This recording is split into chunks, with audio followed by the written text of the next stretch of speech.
Seperti inilah kondisi mobil minibus berjenis Jeep yang terjungkal ke dasar jurang akibat kelalaian pengendaranya yang tidak bisa menguasai jalan. Satu unit kendaraan dari jenis Jeep yang lainnya pun terpaksa harus disiapkan untuk mengevakuasi kendaraan yang terjungkir ke sebuah perkebunan warga ini. Peristiwa terjadi ketika sang sopir yang berprofesi sebagai ibu rumah tangga mengendarai kendaraan naas ini.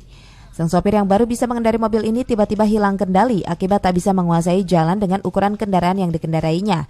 Hingga akhirnya roda samping kanan bagian depan dan belakangnya terperosok dan membuat kendaraan terjungkal masuk ke dalam jurang. Bawah, jarak ke sini, tiba-tiba memang posisi gas itu kencang, dia hilang keseimbangan, akhirnya langsung belok ke sana, langsung masuk ke jurang. Jadi tiba-tiba langsung masuk saja dia ke pinggir jurang sini.